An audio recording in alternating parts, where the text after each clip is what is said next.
I found out I was no longer welcome in my own family at my younger brother's wedding rehearsal, standing under white string lights while my name was quietly erased from the seating chart. That was the moment something in me went still. Before I tell you how it ended, stay with me. If stories about family drama, betrayal, and slow, controlled revenge hit close to home, like, comment, and subscribe so you don't miss what came next. I didn't survive this by being loud. I survived it by being precise. My name is Natalie Brooks. I was 32 at the time, old enough to know when silence is deliberate, young enough that people still assumed I'd bend if pushed hard enough. The wedding was for my younger brother, Ethan Brooks, the golden child. The venue was a restored vineyard outside Napa, booked months in advance, paid for by our parents. Or at least, that's what everyone believed. I stood near the edge of the lawn while the wedding planner, a woman named Claire Monroe, flipped through her clipboard with a tight smile. She avoided my eyes. "I'm sorry," she said finally, lowering her voice.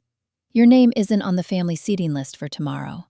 I assumed it was an oversight." An oversight. That word landed heavier than an insult. I glanced toward my mother, Patricia Brooks, who was laughing with my future sister-in-law, Olivia Grant. My father, Richard Brooks, stood beside them, nodding approvingly, his hand already resting on the estate wine bottle he'd been bragging about all afternoon. No one was looking for me. "I'll stand," I said calmly. "It's fine." Claire hesitated. "There's also the matter of the family toast. Your brother asked that only immediate contributors speak." Contributors. I thanked her and stepped away before she could see the shift in my expression. I didn't feel embarrassed. I felt cataloged, sorted, reduced. This wasn't new.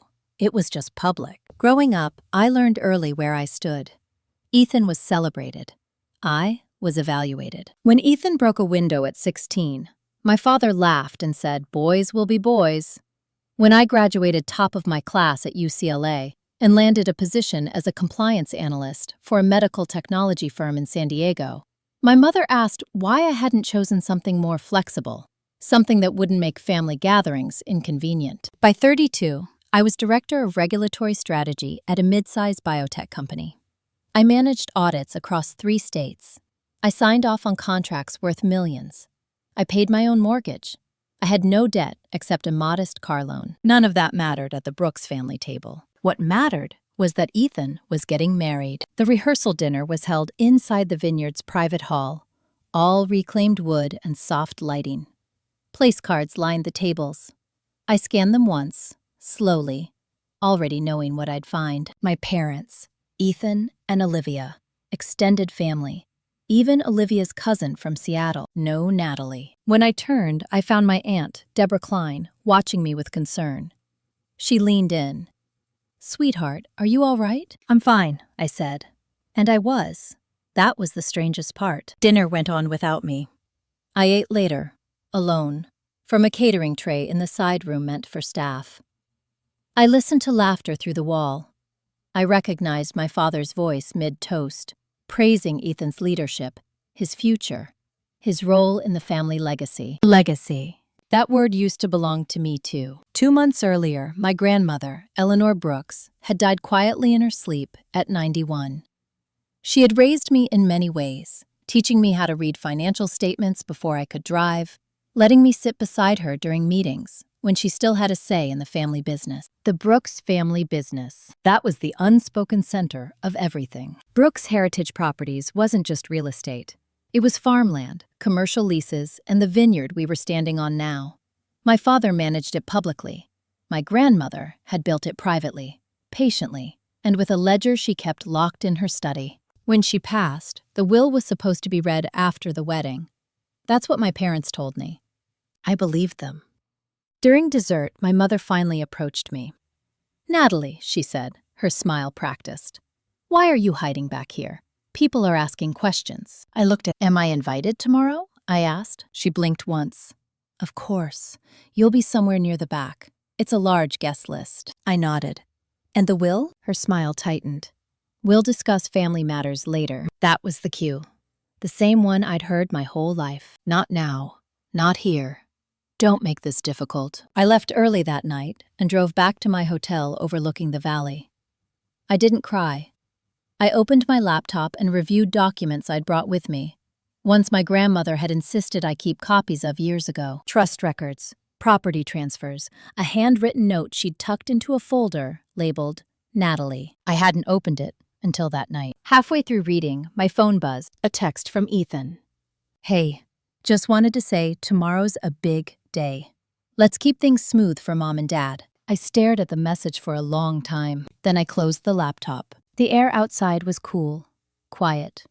Somewhere down the hill, the vineyard lights glowed. Tomorrow, everyone would smile for photos. Vows would be exchanged, names would be spoken, and something else, something far more permanent, was already in motion. By the time I went to sleep, I knew one thing with certainty. They thought I was excluded. They had no idea I was about to become unavoidable. The wedding day began without me. That was intentional. I woke up before sunrise in my hotel room overlooking the valley. The fog still low over the vines like a held breath. I made coffee, black, no sugar, and reviewed the schedule I'd memorized the night before. Ceremony at 4, cocktail hour at 5, reception at 6:30. Will reading scheduled privately for immediate family the following morning. Immediate family. That phrase was doing a lot of work lately. I dressed slowly. Not in black, not in white.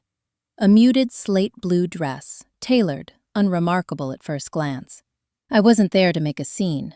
I was there to observe. By 10 a.m., my phone had already buzzed 3 times. Missed calls from my mother, Patricia Brooks.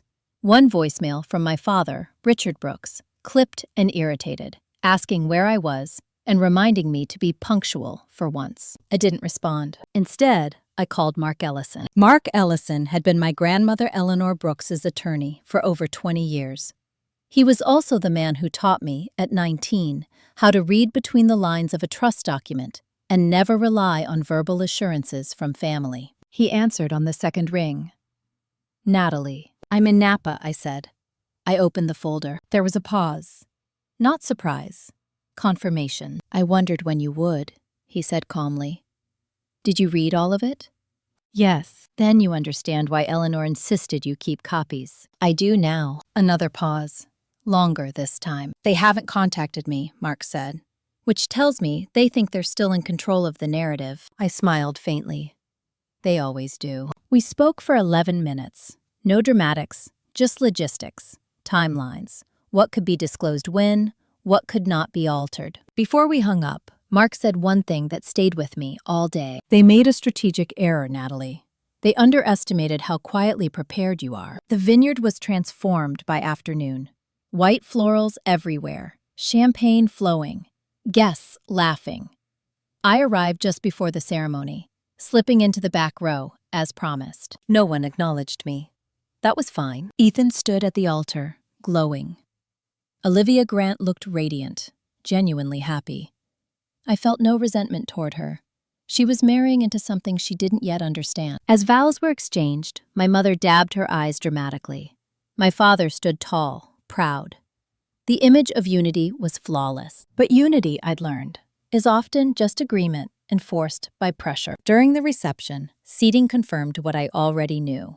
I was placed at a table with distant relatives and a +1 I didn't recognize.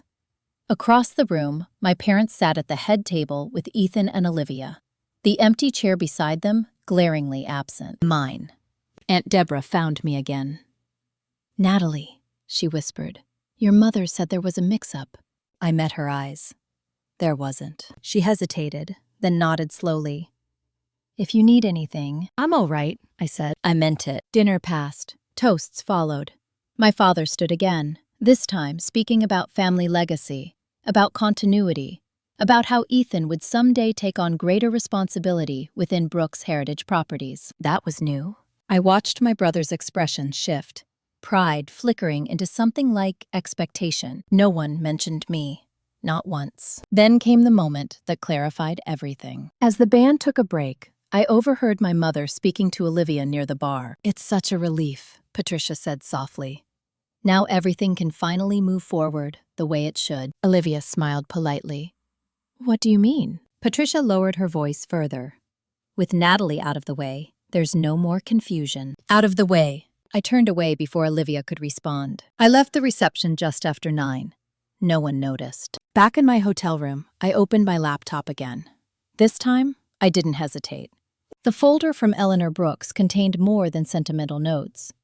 It held amended trust documents dated 18 months prior, properly executed, witnessed, and filed. The Vineyard, 2 commercial properties, 51% controlling interest in Brooks Heritage Properties, assigned to me. Not transferred yet, assigned, conditional upon disclosure. Eleanor hadn't removed my father outright. She'd done something far more deliberate. She'd created a fork in the road. If the family acknowledged my role, my contributions, my existence, the transfer would be smooth. Shared governance, continuity. If they continued to exclude me, to deny me standing, the contingency would trigger. Full control would vest in me alone. The clause was airtight. Mark had warned them to read carefully. They hadn't. At 11:43 p.m., my phone buzzed again. A message from Ethan. Hey, you left early. Mom's upset. We'll talk after the will reading tomorrow. After. Always after. I didn't reply. Instead, I drafted an email to Mark Ellison, confirming my intent to appear at the reading, in person, with independent counsel present. Then I forwarded one more message. To Brooks Heritage Properties Board Secretary. Subject: Attendance confirmation. Estate proceedings. I slept well that night. The next morning, the will reading took place in a private conference room at the Vineyard Estate. Floor-to-ceiling windows, polished oak table, fresh flowers. My parents arrived first, confident. Ethan followed, still riding the high of the wedding. Olivia looked slightly anxious. When I entered, conversation stopped. My mother frowned. Natalie, I thought this was immediate family only. It is, I said calmly, taking a seat. And I brought counsel. Mark Ellison entered behind me, nodding politely. My father's jaw tightened. This is unnecessary. Mark smiled thinly. That depends on what you were planning to discuss. The documents were distributed. Silence filled the room as pages turned. I watched their faces change. Confusion, then irritation, then something like fear. My mother looked up sharply. This can't be right. Mark folded his hands. It is. My father's voice rose. Eleanor would never do this without telling us. Mark met his gaze. She did tell you, repeatedly. You chose not to listen. Ethan looked between us. What does this mean? I finally spoke. It means, I said evenly, that the company you think you control is about to change hands. The room went very still, and for the first time, they were all looking at me, not past me, not around me, at me. And they were starting to understand that exclusion cuts both ways. Silence has weight when people realize they miscalculated. I felt it settle over the room as pages stopped turning, and no one quite knew where to look next. My father, Richard Brooks, was the first to recover. He always was. Control had been his native language for decades. This is a misunderstanding, he said, pushing the documents away as if distance could undo ink. My mother was elderly, influenced. Natalie, if you're trying to make a point, you've made it. We can fix this, privately. Privately meant quietly. It always had. Mark Ellison didn't respond. He didn't need to. He simply slid a single page back toward Richard and tapped the margin where Eleanor Brooks's signature sat, steady and unmistakable. Executed 18 months ago, Mark said. Reviewed twice. Filed properly. Your mother was lucid, deliberate, and very clear. My mother, Patricia Brooks, leaned forward, her voice tight. Natalie, why would you do this to your family? On your brother's wedding weekend? I looked at her. Really looked. Her hands were shaking just enough that she tried to hide them under the table. I didn't do anything, I said calmly. I was excluded. This is the outcome. Ethan finally spoke. You're saying you own the company? I'm saying, I replied, that if things continue as they have, I will. Olivia Grant sat perfectly still beside him, eyes flicking between faces, absorbing the tone rather than the words. She was smarter than they realized. I could see it in how quiet she stayed. Richard stood abruptly. This is absurd. Natalie doesn't even work in the business anymore. She chose some corporate job in San Diego. That corporate job, I said evenly, is why your audits passed for the last 4 years without penalties. Why regulators stopped looking too closely. Why you were able to refinance the northern properties at favorable rates. His mouth opened, then closed. He hadn't known. He'd never asked. I stood. I didn't come here to fight. I came because my name was erased, repeatedly. This, I gestured to the documents, is what happens when you treat someone as optional long enough. Patricia shook her head. You're being dramatic. No, Mark said calmly. She's being factual. The meeting ended without resolution. They needed time, they said. Space. Legal review. That word again. After. Outside, the air was sharp and clean. I walked alone toward the parking lot, my heels clicking against stone. I wasn't shaking. I wasn't angry. I felt resolved. Halfway there, Ethan caught up with me. Natalie, he said, breathless. Wait, I turned. He looked exhausted already. Why didn't you tell me? I studied his face, searching for something familiar. The brother I'd once defended, covered for, supported quietly. I did, I said. For years.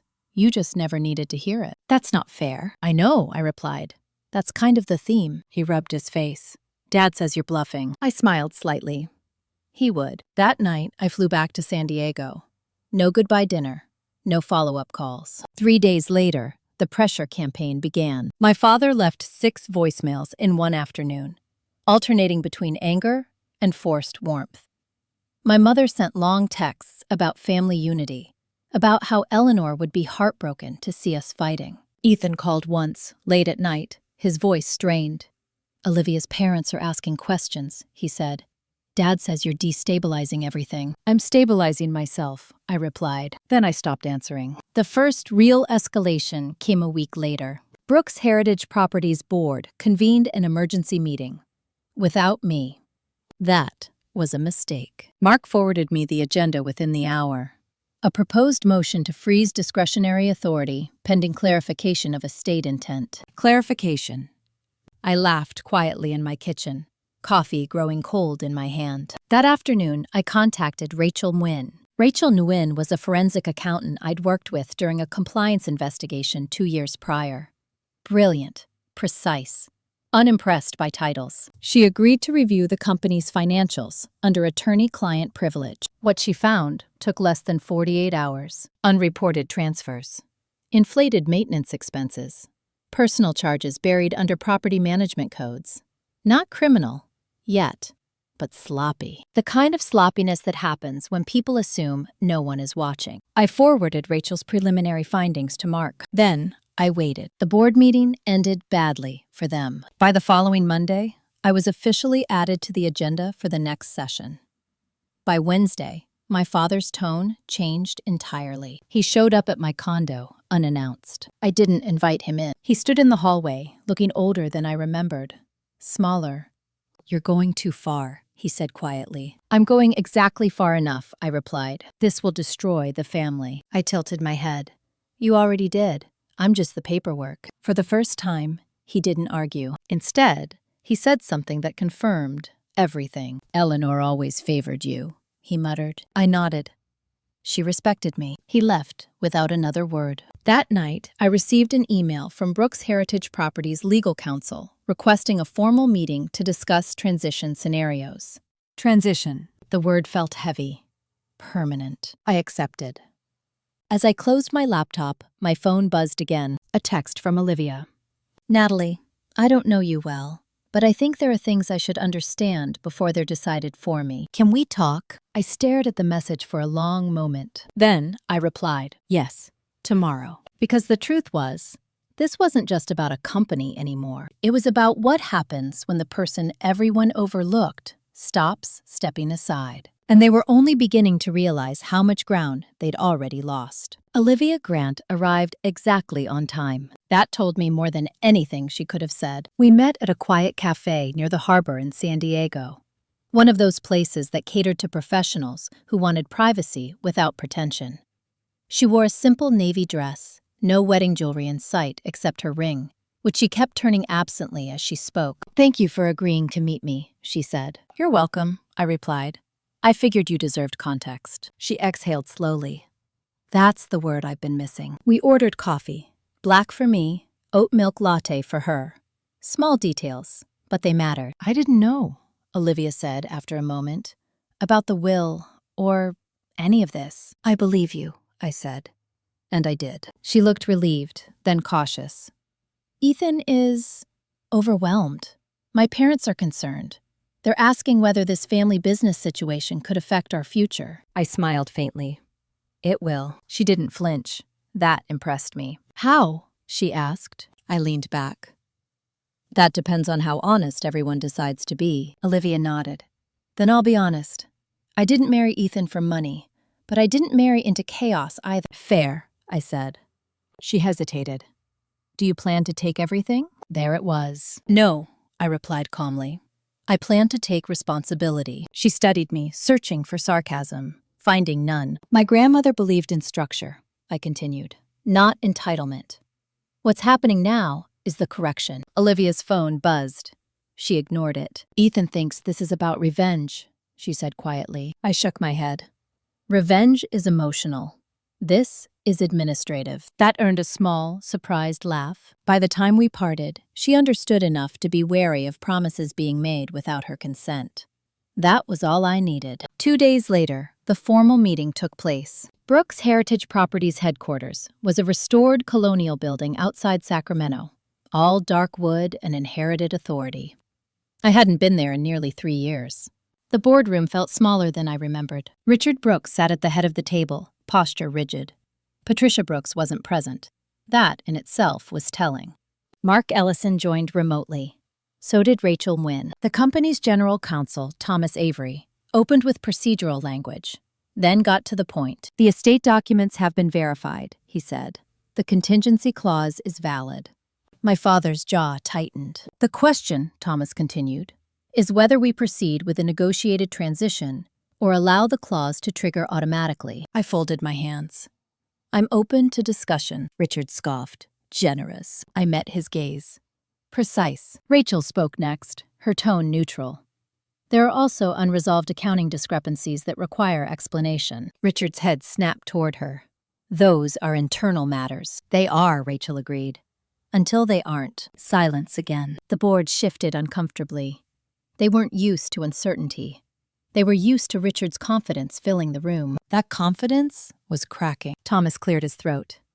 "Natalie, what are your terms?" I didn't rush. "I want formal recognition as co-managing director, effective immediately," I said. "Full access to financials, and a public statement correcting the narrative around my role in the company." Richard laughed sharply. "Absolutely not." I looked at Thomas. "Then we proceed automatically." Thomas nodded. "That would vest majority control to Ms. Brooks within 90 days. 90 days. My father stood. "You're doing this because you felt left out of a wedding." I stood as well. "I'm doing this because I was written out of a future I helped build." The board meeting ended with no agreement. That evening, my phone buzzed nonstop. Extended family. Cousins I hadn't heard from in years. Messages about misunderstanding. About keeping peace. Peace was always code for compliance. I ignored them all. 3 days later, the first article appeared. A local business blog ran a piece titled, "Leadership Uncertainty at Brooks Heritage Properties Amid Estate Dispute." My father's name was mentioned. Mine was not. That was intentional. But Rachel noticed something else. "They're trying to move assets," she said over the phone, quietly, before the trigger. I closed my eyes. "How long do we have?" "Not long." I called Mark immediately. "We file for injunctive relief," he said.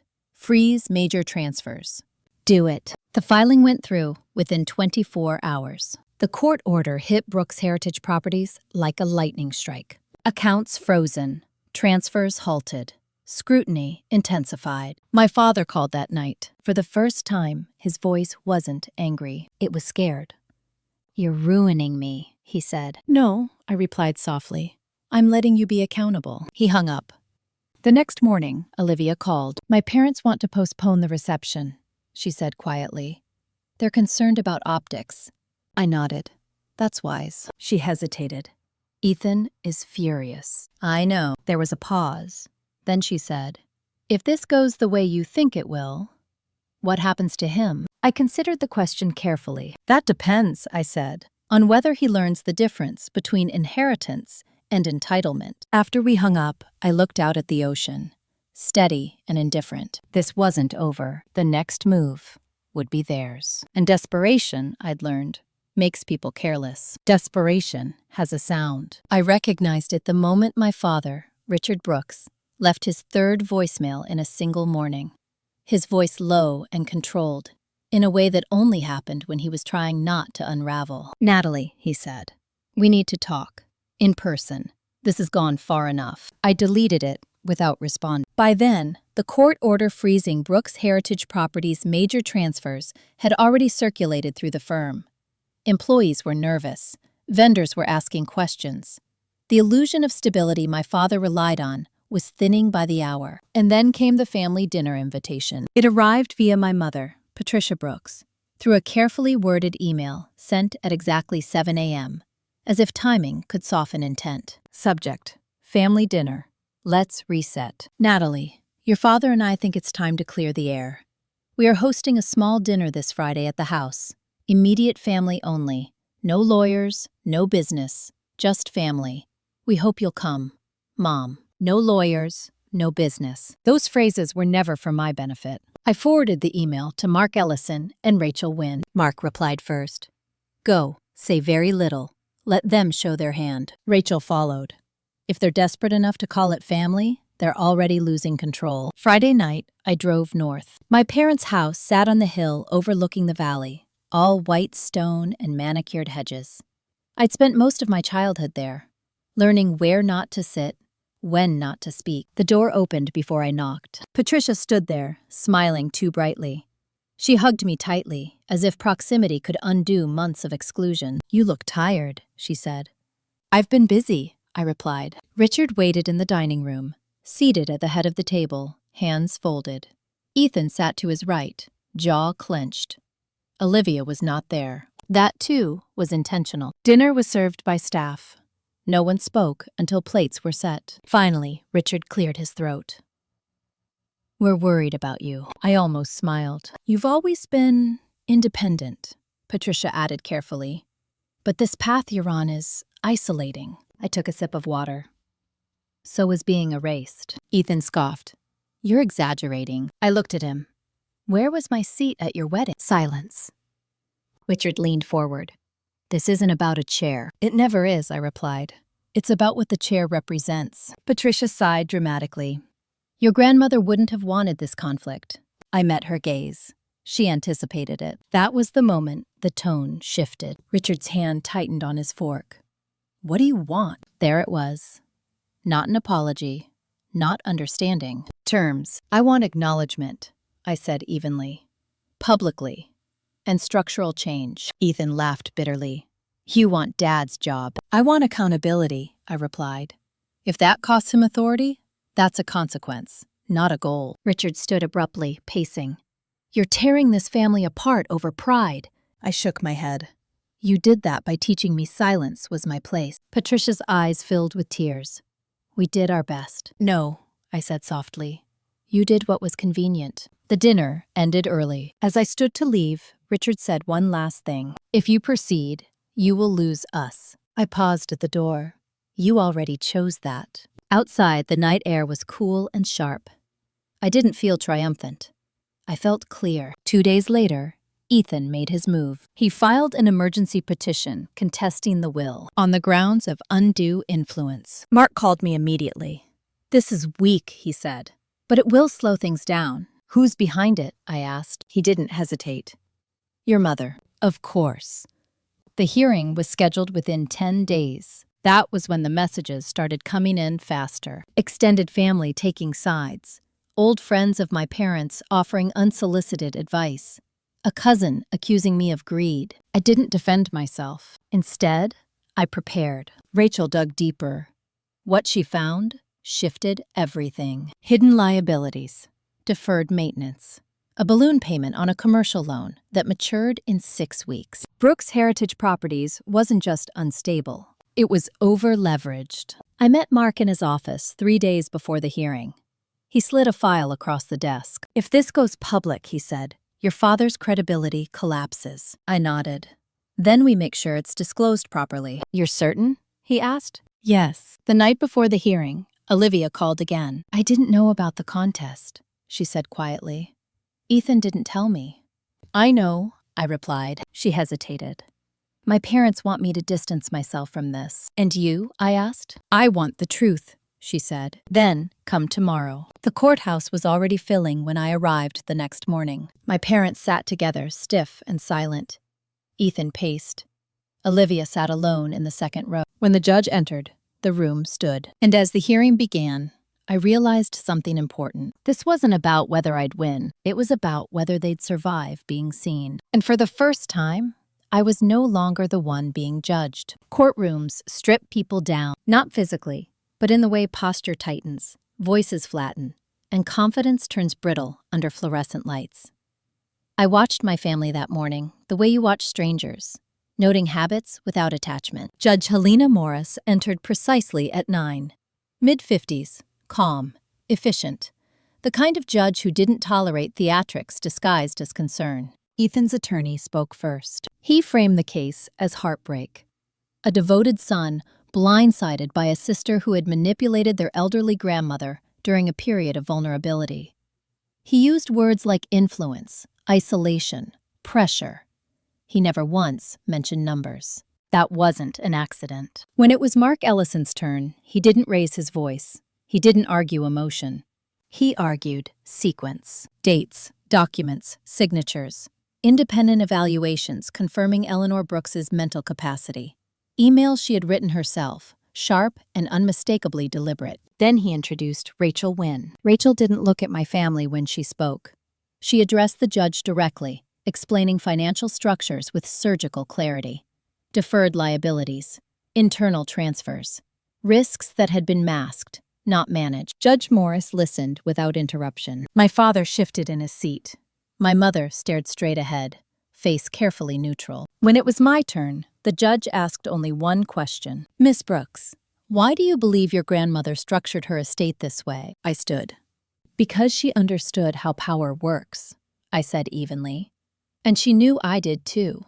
The judge studied me. "Anything else?" "Yes," I said. "This isn't a dispute about affection. It's about stewardship." The room was silent. Judge Morris recessed for 15 minutes. Those 15 minutes felt longer than the entire wedding weekend. Ethan finally looked at me. "You didn't have to do this publicly." I met his gaze. "You made it public when you filed." He looked away. When the judge returned, her decision was concise. The petition contesting the will was denied. The contingency clause stood. Further attempts to obstruct estate execution would be viewed unfavorably. That was it. No gavel slam. No drama. Just reality. Outside the courthouse, cameras waited. A local reporter asked my father for comment. He declined, face tight. I didn't stop. I didn't smile. By the time I reached my car, my phone was already buzzing. Mark's message came first. "Congratulations. We proceed." Rachel followed. "The lenders will react to this. Fast." She was right. Within 48 hours, 2 banks requested updated disclosures. Vendors began asking for revised payment schedules. The board called an emergency session. This time, I chaired it. Richard Brooks didn't argue.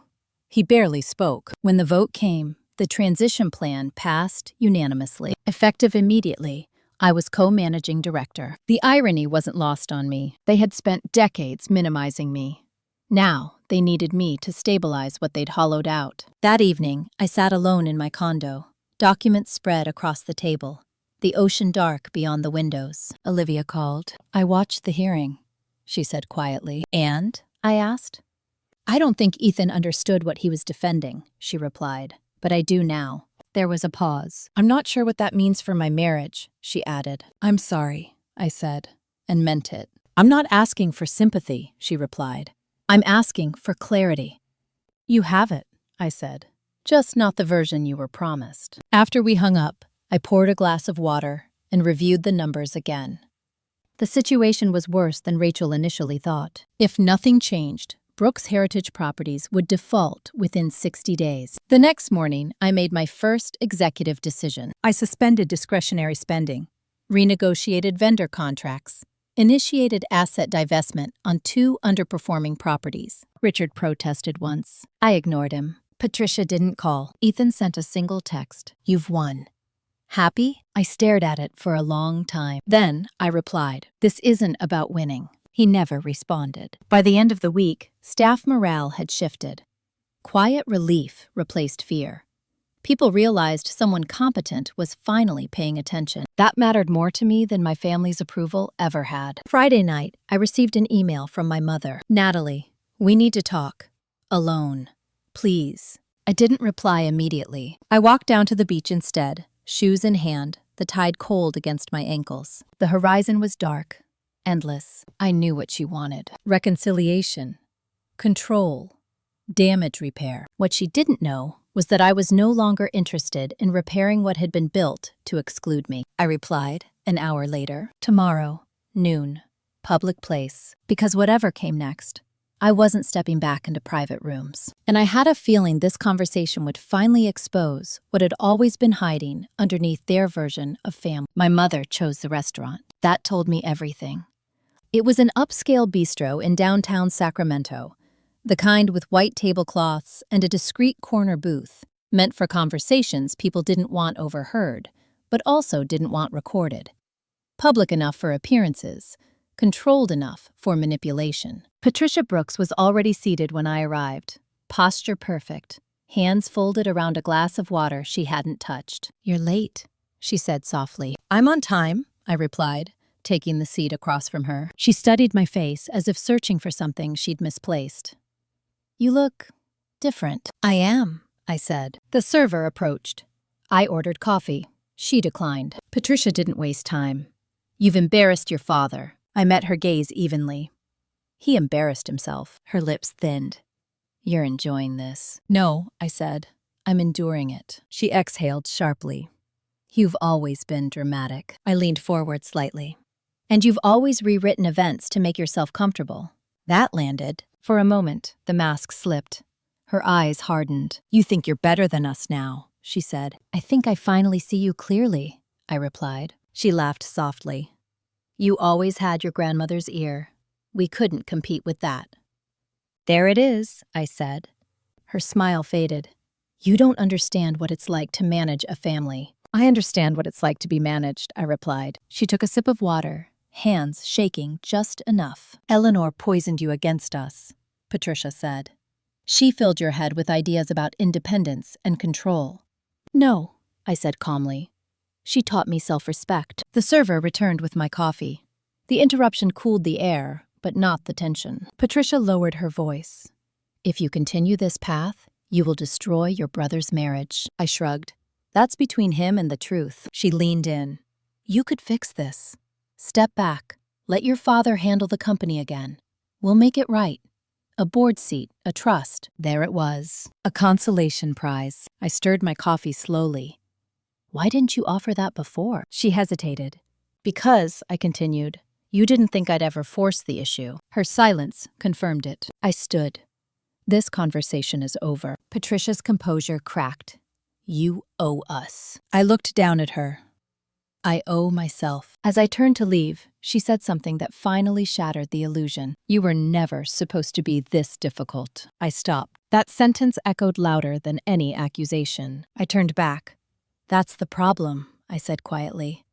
You mistook obedience for love. I left without waiting for a response. 3 hours later, the story broke. A regional financial outlet published a detailed analysis of Brooks Heritage Properties' liabilities. No leaks were traced, but the timing was impeccable. The article questioned long-term viability. Analysts speculated about leadership failures. My father's phone lit up. So did mine. The board convened again that evening. This time, Richard didn't show. Instead, he sent a letter. A formal resignation as acting managing director, effective immediately. No apology, no explanation, just withdrawal. The room was quiet when I read it aloud. One board member, Samuel Ortiz, cleared his throat. Well, he said, that simplifies things. It did. By unanimous vote, I was appointed sole managing director on an interim basis. Interim. The word felt temporary, but the power was real. That night, I received a message from Olivia. Ethan moved out. I stared at the screen. She followed with another. I didn't know who else to tell. I replied, "You don't owe anyone silence." She didn't respond. The next day, I went to the old house, not to see my parents, to retrieve documents. Patricia wasn't there. Richard's car was gone. The house felt hollow, not sad, empty. In my childhood bedroom, I found a box I hadn't packed years ago. Inside were report cards, certificates, notes from teachers praising leadership, discipline, potential, all things my parents had dismissed as inconvenience. I left the box behind. As I locked the door, my phone buzzed again. A message from Ethan. "Mom says you've ruined everything." I typed, then deleted, then typed again. Nothing was enough. So I sent one sentence. Everything was already broken. As I drove away, I realized something that surprised me. I didn't feel victorious. I felt finished. But endings, I'd learned, are rarely clean. And I had a feeling my father wasn't done yet. I underestimated how dangerous silence can make a man who has lost control. For 3 weeks after Richard Brooks resigned, there was nothing. No calls, no emails, no public statements. It was as if he had simply stepped off the board and out of existence. People mistook that for acceptance. I didn't. Men like my father don't retreat. They reposition. I found out he was back in play on a Tuesday morning through a call I wasn't expecting. "Ms. Brooks," a woman said crisply, "this is Dana Whitaker from Hawthorne Capital. We're reviewing exposure related to Brooks Heritage Properties. I wanted to confirm a few things before our committee meets." Hawthorne Capital wasn't just a lender. They were aggressive. They circled weakness and bought leverage. My stomach went still. "Of course," I said evenly. "What would you like to clarify?" There was a pause. "We received material suggesting a competing management claim may still be unresolved." Unresolved. "From whom?" I asked. Another pause. Shorter this time. "Richard Brooks." I thanked her, ended the call, and sat very still at my desk. So that was it. He wasn't fighting me in court anymore. He was trying to starve me out. Within the hour, Rachel Nguyen confirmed it. "He's been shopping a narrative," she said, "telling lenders the transition is unstable, that you're inexperienced, that the estate dispute isn't over." And they're listening? Enough to hesitate. Hesitation was dangerous right now. Liquidity windows were narrow. One frozen line of credit could cascade into defaults. I didn't panic. I scheduled meetings. By noon, I was on a video call with 3 major lenders, walking them through updated forecasts, restructuring plans, and asset sales already in motion.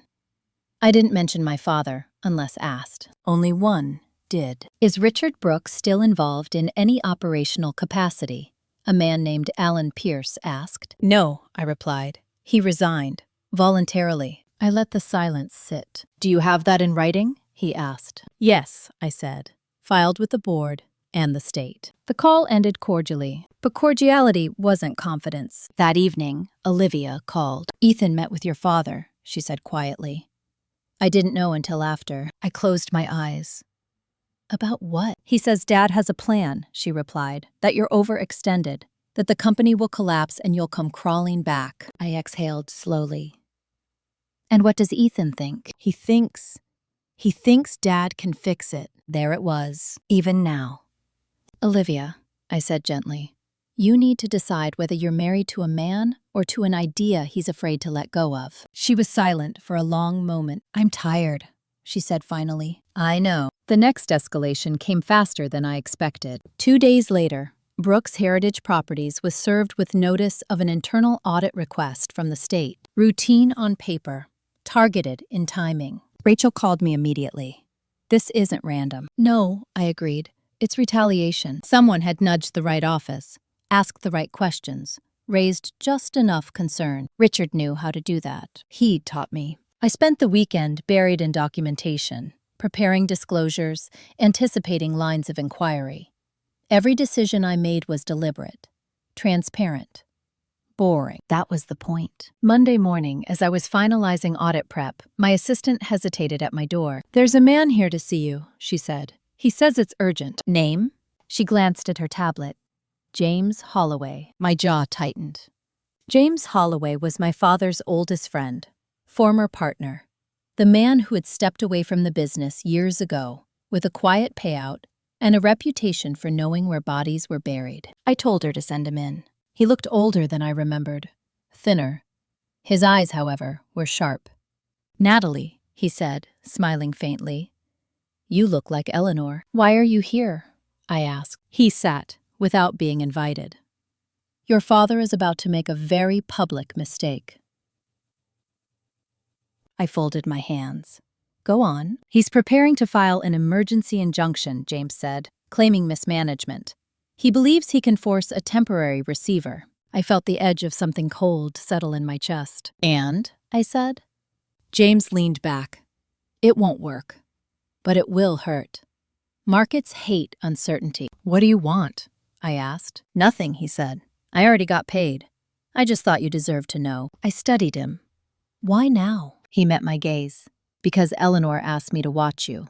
Just in case." That hit harder than I expected. "He's desperate," James continued. "And desperate men lie badly." After he left, I sat alone for a long time. Then I called Mark. "He's going to try for a receiver," I said. Mark sighed. "I suspected as much." "We need to end this," I said, cleanly. There was a pause. "There is a way," Mark said slowly, "but it's not gentle." I didn't hesitate. "Tell me." As night fell, I stood on my balcony again, the city humming below. Richard Brooks thought chaos would force me to surrender. He still believed power came from fear. He had no idea how much of his leverage was built on secrets he assumed I'd never use. And tomorrow, I was going to prove just how wrong he was. The file had been sitting in Mark Ellison's vault for 11 years. He'd mentioned it once, casually, like a detail that didn't matter until it suddenly did. I hadn't asked questions then. I didn't need to. Eleanor Brooks had always believed that timing was as important as truth. Mark arrived in Sacramento before sunrise the next morning. He didn't bring pleasantries. He brought leverage. We sat across from each other in a small conference room, the kind used for mediations that were never meant to stay quiet. He placed a thin binder between us. "Before you decide," he said, "understand, this changes the endgame." I opened it slowly. The documents were old, but meticulously preserved. Emails, contracts, a private settlement agreement signed by Richard Brooks and James Holloway, dated 14 years earlier. I read without expression. My father hadn't just mismanaged funds back then. He'd diverted them. Quietly. Temporarily, he'd claimed. Enough to cover a shortfall caused by a failed land acquisition he'd rushed through without board approval. James Holloway had discovered it. Eleanor had found out shortly after. The settlement was designed to keep the company intact. Money returned, records adjusted, silence purchased. Legal, but barely. And fragile. "If this becomes public," Mark said, "your father's credibility collapses completely. Not just here. Everywhere." I closed the binder. Why didn't Eleanor expose him? Mark leaned back. Because she believed in consequences, not spectacle. She assumed he'd learned. I exhaled slowly. He didn't. "No," Mark agreed. He escalated. I thought of the lenders, the audit, the attempted receiver, the quiet sabotage. "He's forcing my hand," I said. Mark nodded. That was his choice. I didn't sleep much that night. Not from guilt. From calculation. The next morning, Richard Brooks made his move. At 9:12 a.m., Mark forwarded me the filing. Emergency motion requesting appointment of a temporary receiver due to alleged financial instability and leadership inexperience. The language was dramatic, vague, designed to alarm. At 9:27 a.m., my phone rang. "Unknown number," I answered. "Natalie," my father said, voice tight. "We can still resolve this." "You filed," I replied. "You made your decision." He lowered his voice. "Withdraw your position. Let me step back in. I'll protect you." I smiled faintly. "From what?" "From what happens next," he said. I ended the call. At 9:45 a.m., Mark filed our response, along with an exhibit. The exhibit was not subtle. By noon, the motion was dead. By 2 p.m., the audit expanded. By 4 p.m., Richard Brooks's attorney requested an emergency meeting. We declined. That evening, The business press lit up, not with scandal headlines, with questions. Analysts began referencing historical irregularities. Commentators speculated about leadership culture. No accusations, just enough smoke to suggest fire. The board convened an unscheduled session. This time, no one defended Richard. The vote was unanimous. Permanent removal from any advisory role. Formal censure. Disclosure to relevant regulatory bodies as required. When the meeting ended, I stayed seated. It didn't feel like victory. It felt like closure. Richard called once more that night. I let it go to voicemail. His message was short, hoarse. "You always wanted to punish me." I deleted it. The next day, Olivia came to see me. She looked tired, clear-eyed, different. "I filed for separation," she said quietly. I nodded. "I'm sorry." "I'm not," she replied. "I just needed someone to stop lying to me." She hesitated. "Ethan says you destroyed his life." I met her gaze. "No. I exposed the structure it was built on." She accepted that. Before she left, she said one thing that stayed with me. "He never thought you'd use it." Use what? The truth. 2 weeks later, the receiver motion was formally dismissed with prejudice. The audit concluded without penalty for the company.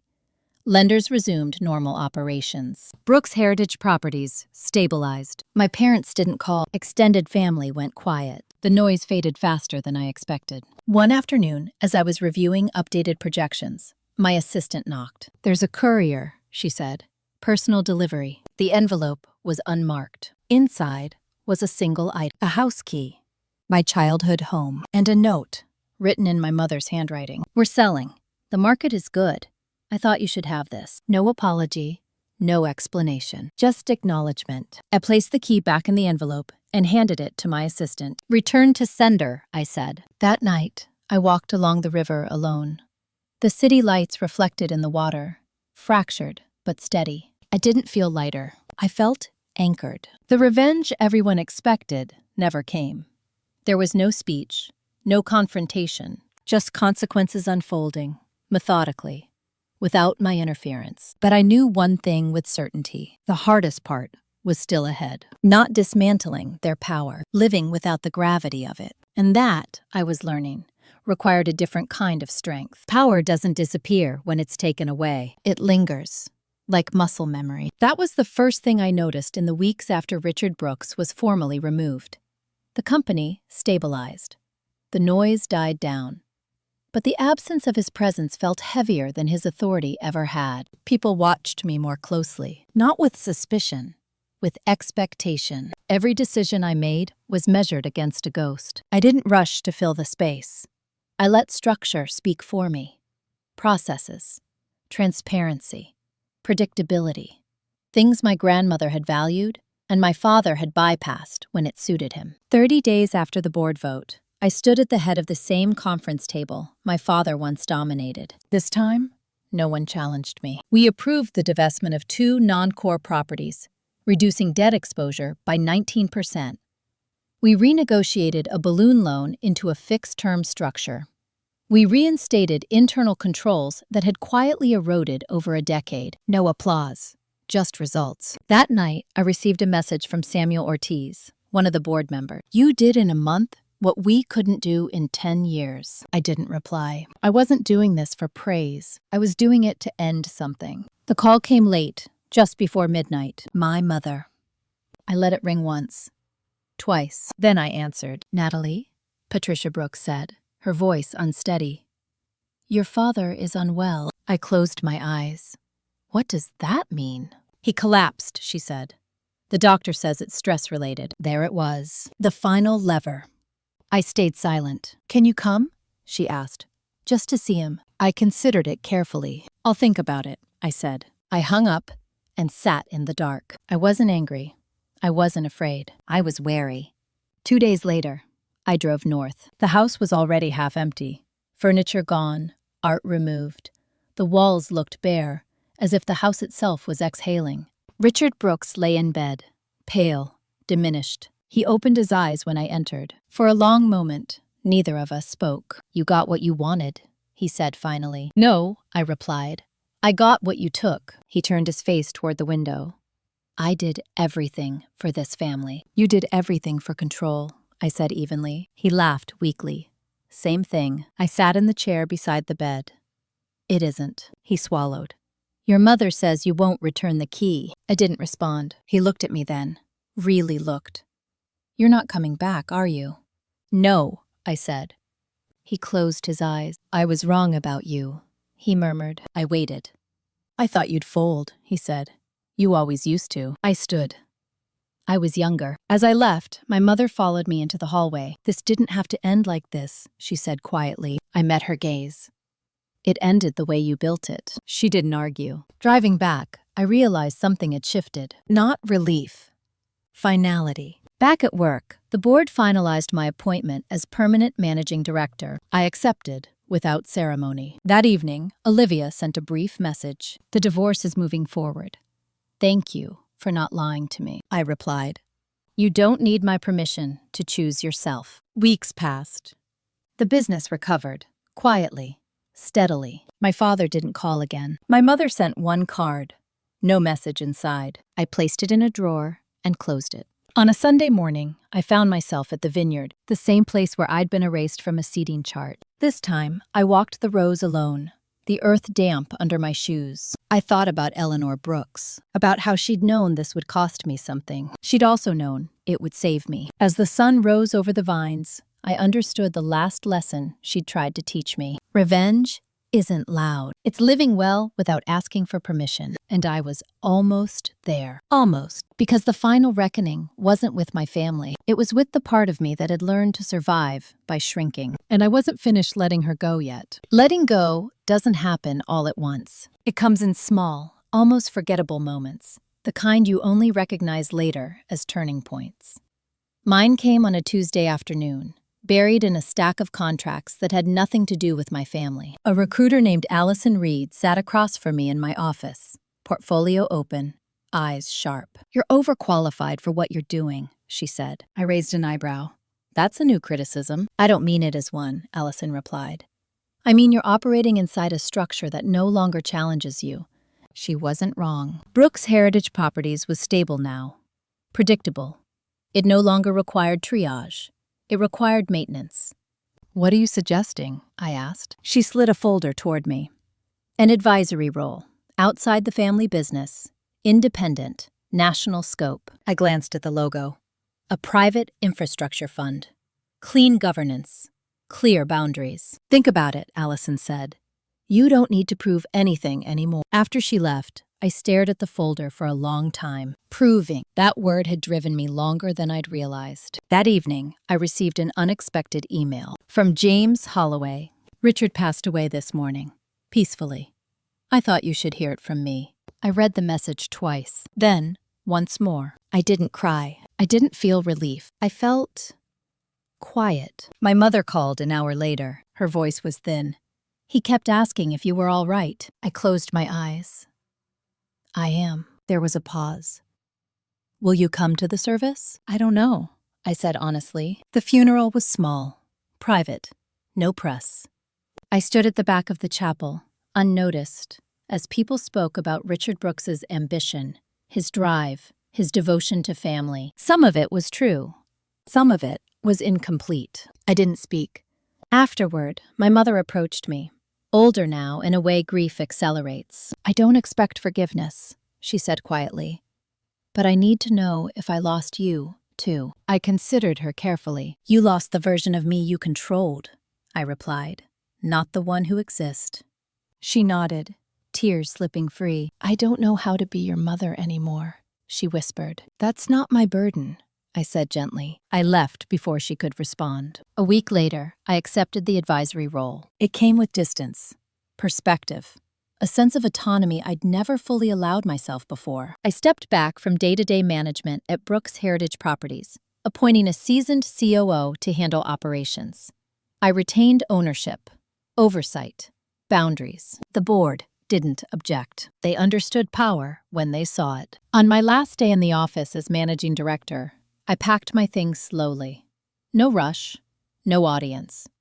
I paused at the window, watching the city move without me. For the first time, I wasn't defined by resistance. That mattered. That night, I walked the harbor alone, the lights reflecting across the water. My phone buzzed. A message from Ethan. "I'm sorry. I didn't know how deep it went." I stared at the screen for a long moment. Then I replied. Neither did I, at first. He didn't respond. I didn't need him to, because forgiveness, I'd learned, isn't a reunion. It's a release. And I was almost ready. Almost. One chapter remained. Not with them, with myself. And I intended to write it on my own terms. I didn't wake up free one morning. Freedom arrived quietly, without ceremony, the way peace does when it's no longer borrowed from someone else's approval. It happened on an ordinary Thursday, months after everything had settled. I was sitting in a small apartment I'd recently bought, overlooking the water, the kind of place I would have once justified to someone else. Now, no explanations were needed. I brewed coffee. I opened my calendar. Nothing urgent waited for me. That was new.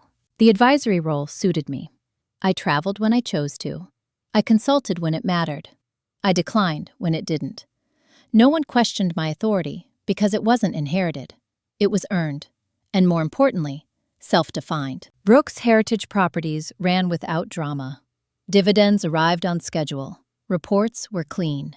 I attended board meetings remotely and left them early. The company was no longer my identity. That was the point. One afternoon, I received a handwritten letter. My mother's handwriting, familiar and restrained. She wrote about the house finally selling, about downsizing, about learning, late, what silence had cost her. There was no apology, just acknowledgement. That was enough. I placed the letter in a drawer and didn't reopen it. Weeks later, Olivia sent a photo. She was standing on a balcony somewhere sunny, hair shorter, posture lighter. "I'm starting over," she wrote. "Thank you for showing me that was allowed." I smiled and set the phone down. That evening, I walked along the shoreline as the sun sank low, the sky turning soft and indifferent. I thought about the girl I'd been, the one who learned early how to shrink without disappearing. I didn't judge her. She'd done what she had to, but I wasn't her anymore. Revenge had never been about destruction. It had been about refusal. Refusing to remain small. Refusing to be managed. Refusing to trade dignity for belonging. The people who hurt me faced consequences. Not because I chased them, but because I stepped out of the role that made their behavior possible. That was the truth. If this story resonated with you, if you've ever been excluded, underestimated, or pushed aside by the very people who should have protected you, you're not alone. Choosing yourself isn't cruelty, it's clarity. If you found value in this story, like it, share it with someone who needs to hear it, and subscribe for more real-life family drama stories about boundaries, betrayal, and the quiet power of self-respect. Thank you for listening. I won't be looking back.